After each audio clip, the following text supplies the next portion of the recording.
welcome back to my channel Cook with Ira, and on today's episode I'm going to show you how to make aloo ko achar. This is a very versatile dish and it's very easy to make. Once you have all the ingredients prepped, it takes literally 5 minutes to make it. So let's go over the ingredients so we can get started. For this recipe you're going to need some potatoes that I have boiled, peeled and cut into cubes like so. You're also going to need some cucumber, which I have diced. You're also going to need some diced radish and carrots. This is yellow peas that have been soaked overnight. Some red onions diced, some green chilies. This is sesame seed that I have toasted and grounded into a powder. For seasoning, you're going to need some paprika powder, red chili powder, seasoned salt, and hog plum powder. If you don't have this, you can also use lemon juice. This is also known as Lapsi ko dhulo in Nepali. You're also going to need some salt to taste and some sesame oil. And towards the end, you're going to temper it. So for that, you're going to need some vegetable oil, some fenugreek seed, and some turmeric powder. And you're also going to need some water. Now, I also have some peanuts that I have toasted and grounded into a powder here. This is optional. This will give you a very thicker, creamier consistency to your achar. If you're allergic to peanuts, you can also use almonds, but if you just don't want to use any nuts at all, you can. This is completely optional. It's up to you. So let's get started. So in a mixing bowl, I have put everything except the ingredients that I will be using to temper towards the end, which is the vegetable oil, the fenugreek seed, and the turmeric powder.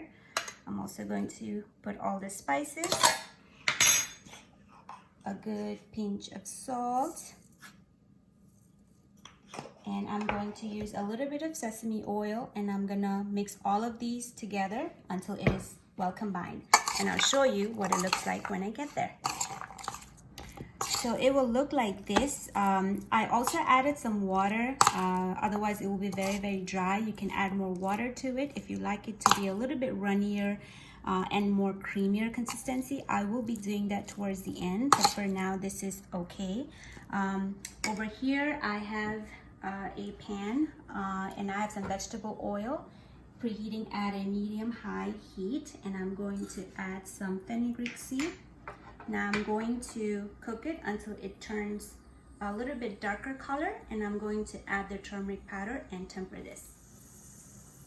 So as you can see, it's turning darker in color. I'm gonna turn my heat off. I'm gonna add my turmeric powder, and as soon as you put it, pour over your achar. You don't wanna wait too long, otherwise the turmeric will burn and will give you a very, very bitter taste. So now I'm going to add a little bit more water because I like it to be runnier consistency, but again, it's up to you. If you like it thicker, you don't have to use it. And now I'm going to mix all of this together until it's well combined. Okay guys, this is how it's gonna look like. As you can see, I like mine to be a little bit creamier and thicker and a little bit runnier in consistency, but if you like it to be much drier, use less water. It's totally up to you.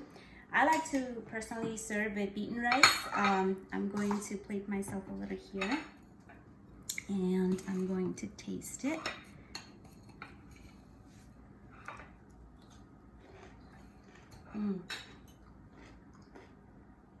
The crunchiness from the beaten rice and the achar has this spiciness, the creaminess from the peanuts, and the tanginess from the hog plum powder. It's like the perfect combination.